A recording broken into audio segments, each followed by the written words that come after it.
पुढील कार्यक्रम प्रसारित करणारे आहेत जॉयसमेर मिनिस्ट्रीचे मित्र आणि भागीदार.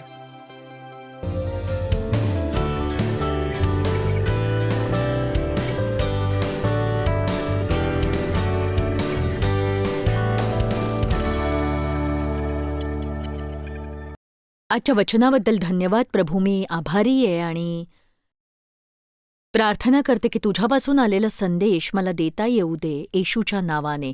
तुमच्या दृढ निश्चय आणि उत्साह आहे का सांगा मला. तुम्ही कोणीही असा,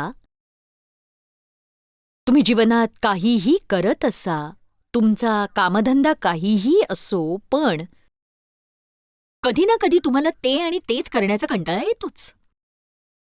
आपण म्हणतो मला अमकं करता आलं असतं तर, मला तमकं करता आलं असतं तर, मला तिकडे राहता आलं असतं तर. पण एक सत्य सांगू, तुम्ही काहीही केलं ना तरी कधी ना कधी तुम्हाला तेच ते करण्याचा कंटाळा येईलच. जीवनात यशस्वी फक्त तेच होतात जे आपल्या जबाबदाऱ्या ओळखून त्या पूर्ण करतात आणि कुठल्याही प्रोत्साहनाशिवाय ते करतात. ऐकलत का तुम्ही? जीवनात यशस्वी फक्त तेच होतात जे आपल्या जबाबदाऱ्या ओळखून त्या पूर्ण करतात कुठल्याही प्रोत्साहनाशिवाय. बघा, मुलांची काळजी घेताना आया थकून जातात. त्यांना मुलांना सांभाळायचं नसतं असं नाही, पण त्या थकतात.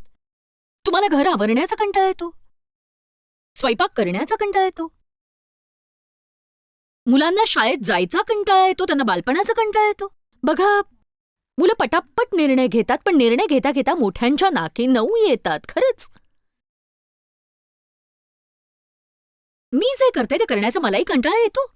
मला हे आवडतं, पण खरं सांगू का, कधी कधी मला प्रवासाचा कंटाळा येतो. मला जबाबदारी पेलण्याचा कंटाळा येतो आणि ज्या जबाबदाऱ्या मी पेलते त्या इतरांनी पेललेल्या पाहण्याची संधी मला मिळत नाही. बघा, जेव्हा तुम्ही इथे आराधनेची गीतं गात होतात तेव्हा मी पाहत होते आणि मी एका स्त्रीला पाहिलं जी नुकतीच इथे आली आहे. बघा, मी सुद्धा इथे होते, पण मी हा विचार करत होते मी इथे उभी राहीन तेव्हा मला काय बोलायचंय. आणि खरं सांगायचं तर आपल्याला असं वाटतं आपल्याजवळ अधिक असावं, पण लोकांना आपल्याजवळचं अधिक कधी दिसत नाही किंवा आपली अधिक जबाबदारी दिसत नाही. आणि लोकांना हे कळत नाही की जेव्हा ते एखाद्या गोष्टीची अपेक्षा करतात तेव्हा त्या गोष्टीची हौसच बागत नाही, तर त्यासोबत जबाबदारीही असते. तुम्हाला मोठं घर मिळतं, पण ते स्वच्छही ठेवावं लागतं. आमेन. लोकांना वारंवार पैसे देण्याचं आवाहन करण्याचा मला कंटाळा येतो, पण तुम्ही मागत नाही म्हणून तुम्हास मिळत नाही. बघा, मागणं हा माझ्या सेवेचा भाग आहे आणि जर मला जगभरातल्या लोकांना मदत करायची असेल तर लोकांना दान द्यायला मला सांगावं लागणारच. प्रसिद्ध लोकांना सामान्य जीवन आवडतं आणि सामान्य लोकांना प्रसिद्ध होण्याचा ध्यास असतो. मला हे म्हणायचंय की तुमच्या जीवनाचा काहीही उद्देश असो किंवा तुम्ही काहीही करत असा, पण तुम्ही ही गोष्ट तुमच्या मनावर ठसवा की तुम्ही आत्ता जे करताय ते न करता भलतं काही करण्यात मुळीच सुख नाही. मग भले ती असेल तुमच्या स्वप्नातली नोकरी, ती तुम्हाला काही काळ सुख देऊ शकते, पण तुम्ही आत्ता जे काही करताय ते तुम्हाला आयुष्यभर सुखी ठेवेल. बघा, काही लोकांना आमच्या सेवा कार्यासाठी काम करायची संधी मिळाली की स्वर्ग मिळाल्यासारखं वाटतं. त्यांना वाटतं की आणखी काय हवं, आणि एका महिन्याने कळतं ही देखील एक नोकरीच आहे. आणि आम्ही हालेलुयाचं गाणं म्हणत दिवसभर ढगावर तरंगत नसतो काही. ते माझ्यासाठी काम करतात, पण त्यांना मी नाही दिसत अजिबात. त्याच्यापेक्षा मी टीव्हीवर जास्त दिसते आणि आम्हाला वाटतं की त्यांनी वेळेवर यावं, त्यांनी खूप कष्ट घ्यावेत, कारण कार्यालयाचे वेगवेगळे नियम हे असतातच. आणि काही झालं तरी ती एक नोकरी आहे, आणि नोकरी एक चांगली नोकरी, तरी ती नोकरीच आहे ज्यामुळे तुम्ही थकून जाऊ शकता. किती जण आपल्या कामामुळे पार थकून जातात. प्रभू येशूची स्तुती असो. फक्त माईक आणि डेव्ह यांनी हात वर केले नाहीत. डेव्ह, तू तुझ्या कामामुळे थकून जातोस का ते सांगशील? तो थकून जात नाही. मला वाटतं डेव्ह दुसऱ्या ग्रहावरून आलाय आणि अजून मला कळलं नाही कुठल्या ग्रहावरून, पण ठाऊक आहे ते. म्हणजे तो इतकं काम करतो तरी इतका उत्साही असतो. मला कळत नाही कसं ते. जेव्हा तुमच्यातला उत्साह आणि उत्तेजन निघून जातं तेव्हा तुम्हाला ते पुन्हा मिळवावं लागतं. तुम्ही नुसतं बसून म्हणू शकत नाही थोडं बरं वाटायला हवं. त्याहीपेक्षा वाईट म्हणजे इतरांकडून बरं वाटण्याची अपेक्षा करत राहणं. बघा, देवाने आपल्याला दिलीये स्वइच्छा. आपल्या मार्गात येणाऱ्या प्रत्येक चुकीच्या भावनांना आपण बळी पडण्याची काही एक गरज नसते आणि आपण कसं कसं जगायचं याचा निर्णय आपण घ्यायचा असतो. आणि देवाच्या इच्छेप्रमाणे आणि त्याच्या दयेने आणि कृपेने पूर्ण उत्साहाने जीवन जगायचं असतं. आपण देवाशिवाय आपण काहीच करू शकत नाही. पण त्याच वेळी देव आपल्याला जे करायला सांगतो ते करण्यासाठी तो मदतही करत असतो आपल्याला. मग देवाने आपल्याला काहीही का सांगितलं असे ना. आणि हो, मी जे करते ते करायला कृपेची गरज आहे.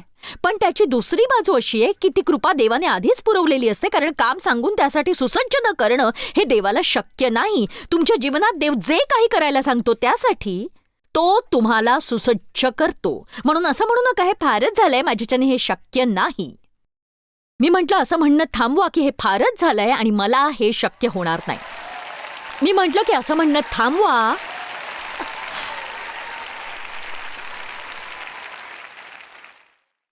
मेलेले स्तुती करत नाहीत. स्तोत्रसंहिता 115:17 मी जे म्हटलं ते खरं तर बायबलमधलं वचन आहे. स्तोत्रसंहिता 115:17 मला हे वचन आवडतं. त्यात खूप काही आहे. मेलेले देवाचे स्तवन करत नाहीत. निःशब्द स्थानी उतरलेले स्तवन करत नाहीत. आता बघा, काही वेळ आपण बोलूया मृत गोष्टींविषयी आणि शिकूया की जेव्हा ते मेलेले असतात आणि जेव्हा ते जिवंत असतात तेव्हा कसे वागतात. देवाने जी गोष्ट फार आधीच पूर्ण केली आहे ती पुढे घेऊन जाण्याचा विचार कसा वाटतो. अशी एक म्हण आहे की जर घोडा मरून 10 वर्ष झाली असतील तर त्याच्यावरून खाली उतरायची वेळ आली. देव सतत पुढे जात असतो आणि कित्येकदा तो तुमच्या जीवनासाठी काही गोष्टी त्या समयात अगदी योग्य त्या करत असतो. पण बऱ्याचदा सवय म्हणून म्हणा किंवा मला नेमकं सांगता नाही येणार, पण आपण बऱ्याचदा त्या आणि त्याच गोष्टी 10 वर्ष करत राहतो ज्या कधीच मरून गेलेल्या असतात. आणि आपण म्हणतो काय चुकतंय, मला कळत नाही, मला नाही कळत मला. बघा, कदाचित देवाने ते काम फार आधीच संपवलेलं असतं, पण तुम्ही ते अजून संपवलेलं नसतं. पण देव नवी गोष्ट करत असतो. आणि तुम्हाला मी एक गोष्ट सांगते, ही एक घडलेली खरी गोष्ट आहे. एक पहारेकरी एका वाड्याबाहेर पहारा देत असायचा आणि 24 तास पहारेकरी आळीपाळीने एका विशिष्ट ठिकाणी पहारा द्यायचे. आणि का ते कळत नव्हतं. कोणीतरी उत्सुकतेपोटी जाणून घ्यायचा प्रयत्न केला की ही माणसं काय करतायत नक्की. आणि जेव्हा त्यांनी छडा लावला तेव्हा त्यांना कळलं की इतिहासात कधीतरी एका राणीने तिथे गुलाबाचं झाड लावलं होतं आणि ते पायदळीत उडवलं जाऊ नये असं तिला वाटत होतं आणि म्हणून तिने तिथे पहारेकरी बसवले होते. आता 100 वर्ष झाली तरीही एक पहारेकरी आळीपाळीने तिथे पहारा देत राहायचा. कशासाठी? तर ते त्यांच्या अंगवळणी पडलं होतं म्हणून, फक्त त्यासाठी. एखादी गोष्ट तुम्ही किती काळ करता मला परवा नाही, पण त्यात जीवन नसेल ना तर तुम्हाला हे कळलं पाहिजे की कधी ती गोष्ट मरणासन्न आहे आणि कधी ती जिवंत आहे. आमेन. कारण मेलेले देवाला भजत नाहीत. आपली मृत कामं देवाला भजत नाहीत. बायबल निर्जीव कामांविषयी बोलतं. निर्जीव कामं म्हणजे कार्य न करणारं काम. देवाचं काम करण्याचा प्रयत्न करणं या अपेक्षेने की देव ते आशीर्वादित करील. तो उत्पादक आणि पूर्ण करणारा आहे. आणि जर तो एखाद्या गोष्टीचा उत्पादक नाही तर तो ती पूर्णही करणार नाही. तुम्ही सुरू केलं, तुम्हीच संपवा ते. आमेन. काल आपण पापकबुलीच्या कार्यक्रमात वेळ घालवला. मी तुम्हाला माझं एक पाप सांगितलं. गेले 2 आठवडे ते माझ्याकडून घडत होतं. मी काही लोकांना सामावून घेतलं होतं आणि माझ्या लक्षात आलं शांती नाहीये. आणि मग मला कळलं की मी त्याविषयी देवाला विचारलंच नव्हतं. तू आपल्या सर्व मार्गात प्रभूला ओळख म्हणजे तो तुझा मार्गदर्शक होईल. बऱ्याचदा आपण जे काही करतो ते आपल्यासाठी ठीक असतं, पण देवाला बाजूला सारून आपण त्याचा अपमान करतो. बघा, सगळ्यात शहाणपणाची गोष्ट म्हणजे देवाचा सल्ला घेणं. प्रभू, या मार्गाने मी पुढे जावं का? आणि बघा, आता निराशा ही सुद्धा एक मृत अवस्था आहे. आपण ते मान्य करू शकतो. कोणी अर्धा दिवस जरी निराश राहिला असेल तर तुम्ही जाणत असाल ते खूप वाईट आहे. तुम्हाला काहीही करावंसं वाटत नसतं. नकारात्मक विचार येतात. आणि बघा, जेव्हा दावीद निराश झाला होता, तो स्तोत्रकर्ता दावीद राजा, जेव्हा तो निराश झाला होता तेव्हा तो तसाच पडून राहिला नाही. स्तोत्रसंहिता 42 आणि 43 पाहू, ज्यात दाविदाने केलेल्या काही कृती आपण पाहतो. आता निराशेविषयी बोलण्यापूर्वी मी काही गोष्टी स्पष्ट करू इच्छिते. आणि बघा, मला ठाऊक आहे की बरेच लोक निराशेतून जातात. मी त्यांच्याविषयी असंवेदनशील नाहीये. जर तुम्हाला औषधोपचाराची गरज असेल तर ती गरज पूर्णपणे भागेपर्यंत तुम्ही प्रयत्न चालू ठेवायला हवेत. पण या विषयावर मी जे वाचलंय त्यावरून अनुमान काढू शकते की जरी निराशा शरीर दुर्बलतेमुळे आलेली असेल किंवा इतर काही असेल, तरी कित्येक पातळ्यांवर त्याच्याशी लढावं लागतंच. औषधोपचाराच्या भागाविषयी सोडलं तर बऱ्याचशा लोकांची निराशेची समस्या त्यांच्या बाबतीत काहीतरी वाईट घडलं म्हणून आलेली नसते, तर विचारांशी संबंधित असते. तुम्हाला ठाऊक आहे का, तुम्ही नेहमी योग्य विचार करू शकता ते? जीवनाकडे पाहण्याचा तो बाह्य दृष्टिकोन आहे. उपकाराच्या किंवा कृतज्ञतेच्या भावनेचा इथे संबंध नाही. पण बऱ्याचदा तुम्ही तुमचं लक्ष चुकीच्या गोष्टींवर केंद्रित करता. त्याच विषयी दावीद इथे बोलतोय. स्तोत्रसंहिता 425, तो आपल्या जीवाशी जे बोलतो ते मला आवडतं. हे माझ्या जीवा, तू खिन्न का झालास? तू आतल्या आत का तळमळत आहेस? तू का अशांत आहेस? देवाची आशा धर, तो मला दर्शन देऊन माझा उद्धार करतो, म्हणून मी त्याचे गुणगान गाईन. आता जर तुम्ही पहिला भाग वाचला तर दावीद आपल्या पूर्वदशेची आठवण करतो. स्तोत्रसंहिता 42:3, तुझा देव कोठे आहे असे ते सतत म्हणतात. म्हणून अहोरात्र माझे अश्रू माझा आहार झाले आहेत. तर तो फारच कठीण समयातून जात होता आणि लोक त्याला टोमणे मारत होते की तुझा देव कोठे आहे असं म्हणून. मला या गोष्टी फारच आवडतात. मला हे फार आवडतं. या सगळ्या गोष्टी आठवून माझ्या जीवाचे पाणी पाणी होत होते. आनंदोत्सव व देवस्तवन यांचा गजर चालला असता. देवाच्या घराकडे मी त्यांना कसा मिरवत नाही हे मला आठवतं. देवाच्या घराकडे मी त्यांना कसा मिरवत नेईन. मी हे पूर्ण वचन वाचत नाही, पण तो क्षण आठवतो जेव्हा दावीद देवाचा कोष नगरात आणत होता. तेव्हा लोकांनी फार मोठा जल्लोष केला आणि दावीद इतका आनंदित झाला की तो रस्त्यावर उघडा होऊन आनंदाने बेभान होऊन नाचला. आणि तो म्हणतो की मी रडतोय, पण या स्थितीतही मी आठवण काढत राहीन. छान धडा आहे. तुम्ही कोणत्याही गोष्टीचा कधीही विचार करू शकता. तुमच्या जीवनात घडलेल्या प्रत्येक वाईट गोष्टींची आठवण काढायची काही गरज नाहीये. तुम्हाला दिवसभर आपल्या समस्यांची आठवण काढायची गरज नाही. तुम्ही चांगल्या गोष्टींची आठवण काढण्याची निवड करूच शकता. आणि तेच करा तुम्ही. बघा, जेव्हा मला सकाळी निराशाजनक वाटतं तेव्हा घडतं जेव्हा काही गोष्टी चुकीच्या दिशेने घडतात. तर जेव्हा सकाळी मला थोडंसं निराशाजनक वाटतं तेव्हा एक करते मी. अशा बऱ्याचशा गोष्टी मी तुम्हाला सांगू शकते, पण मला सगळ्यात जास्त सहाय्यकारी ठरलेली गोष्ट म्हणजे हेतुपुरस्सर परमेश्वराच्या नावाची स्तुती आणि प्रशंसा. या वर्षासाठी आपलं हे ध्येय आहे, म्हणून मी ही गोष्ट तुम्हाला वारंवार सांगत राहीन. कारण याच मार्गाने विजय मिळतो आणि लोकांनी हे समजून घ्यावं की त्यांनी निष्क्रिय असता कामा नये. कारण निष्क्रिय व्यक्तीला चांगलं घडावं असं वाटतं, पण ते फक्त बसून राहतात, चांगल्याची वाट पाहतात.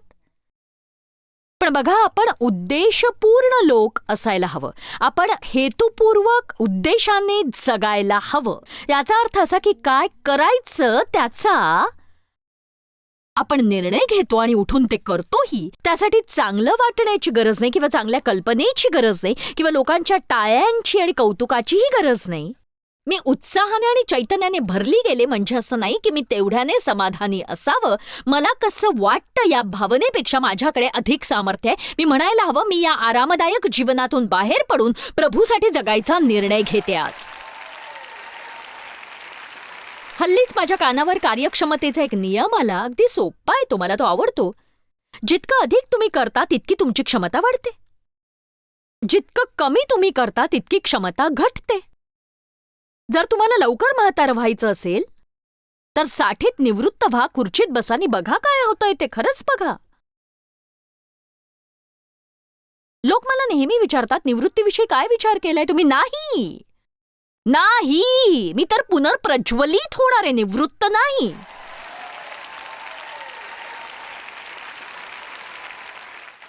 तीशी आणि 40शीतल्या लोकांपेक्षाही मला उत्साही वाटतं.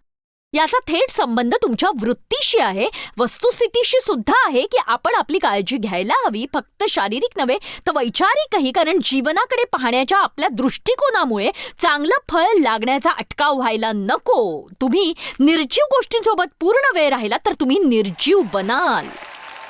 तुम्ही निर्जीव लोकांबरोबर उडबस करणे सोडून द्यायला हवं, जे सतत सतत तेच रडगाणं गात राहतात. त्यांना इतर कुठल्याही गोष्टीत रस नसतो आणि त्यांना फक्त समाजात चाललेल्या वाईट गोष्टींची कुरकुर करायची असते. लक्षात असू दे. हॅलो,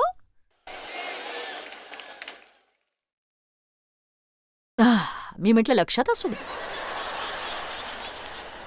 देवाला निर्जीव भजत नाही. आमेन. म्हणून निर्जीव वृत्ती सोडा. स्तोत्रसंहिता अध्याय 42 वचन 11. हे माझ्या जीवा, तू का खिन्न झालास? तू आतल्यात का तळमळत आहेस? तू का अशांत आहेस? आता इथे लक्ष द्या. देवाची आशा धर. मी तुम्हाला थोड्या वेळाने आशेविषयी सांगणार आहे, पण आता हे पहा, धीराने देवाची वाट पहा. मला हे आवडतं. आशेनं वाट पाहण्याविषयी मी थोड्या वेळाने सांगणार आहे. आणि बघा, काही जणांनी आपल्या अपेक्षांना बंदिवासातून काढून पुन्हा नवसंजीवन देण्याची वेळ आलेली आहे.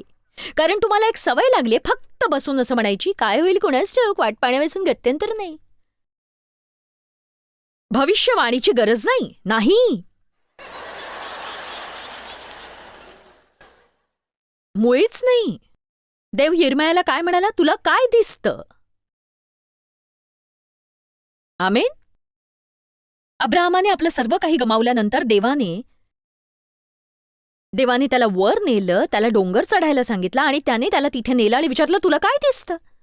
तुम्ही काय गमावलं याविषयी आज मला बोलायचं नाहीये. मला तुमची पर्वा नाही असं नाही, पण हे त्याविषयी नाहीये. मी काय गमावलं याचा विचार मी करत नाही. मी याचा विचार करत नाही की मी माझं बालपण गमावलं, माझ्या वडिलांनी माझं लैंगिक शोषण केलं आणि माझ्याशिवाय कोणीच राहिलेलं नाही आणि माझ्याकडे काही चांगल्या आठवणी नाहीत. पण माझ्याकडे जे आहे त्याविषयी मी आज बोलणार आहे. देवाने ज्या चांगल्या गोष्टी माझ्यासाठी केल्या, जे आशीर्वाद मला दिले, त्या सगळ्यांविषयी मी आज बोलणार आहे. नक्कीच. आमेन.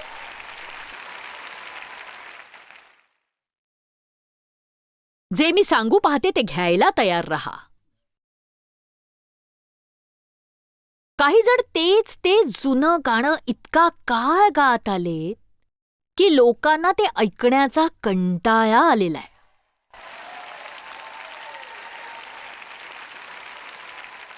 जेव्हा शास्त्र म्हणतं की प्रभूला नवं गीत गा, तेव्हा ते काय म्हणतं असं वाटतं तुम्हाला?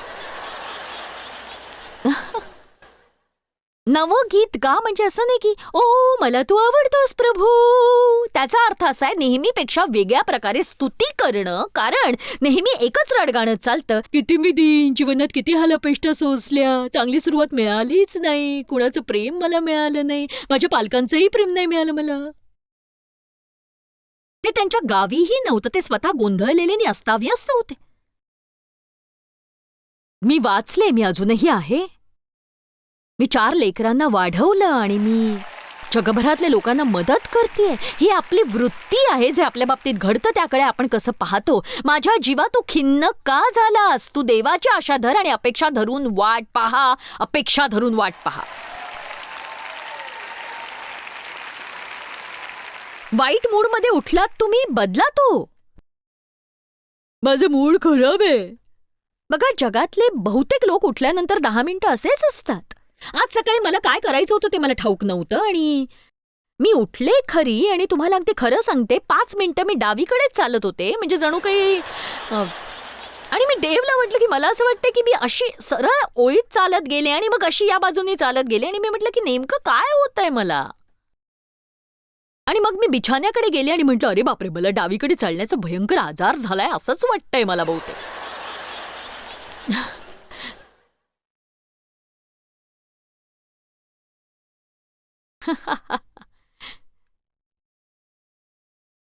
याला विश्वासाचं सुयुद्ध लढणं म्हणतात. आणि बघा, हे युद्ध तुम्हाला स्वतःसाठी लढायचंय.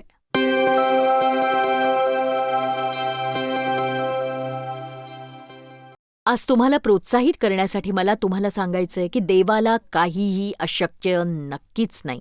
तुम्हाला सामर्थ्य देणाऱ्या ख्रिस्ताद्वारे तुम्ही सगळं काही करू शकता. आणि म्हणूनच आणि हे लक्षात घ्या की जेव्हा आपण देवाच्या आज्ञा पाळून त्याच्या वचनाप्रमाणे चालतो तेव्हा आपल्या जीवनात अद्भुत गोष्टी घडतात. सगळ्यांच्या जीवनात काहीतरी अनपेक्षित असं घडतं. त्याला योग्य प्रतिसाद द्या. हे साहित्य जॉयस्मायर मिनिस्ट्रीज करता तुम्ही खूप मौल्यवान आहात. आम्हाला तुमचं कौतुक आहे आणि जगभरामध्ये हे सेवा कार्य शक्य करण्याकरता आम्ही आमच्या मित्रांचे आणि पार्टनर्सचे आभारी आहोत. आम्ही एकत्रितपणे भुकेल्यांना खाऊ घालतो, गरिबांना वस्त्र देतो आणि राष्ट्रांना सुवार्ता सांगतो. तुमच्या प्रार्थनेच्या विनंतीकरता आमच्याविषयी आणखी माहिती मिळवा. जॉयसच्या कॉन्फरन्सच्या तारखा पहा आणि ख्रिस्ताची प्रीती जगभरामध्ये पसरवण्याकरता आमचे सहभागी व्हा.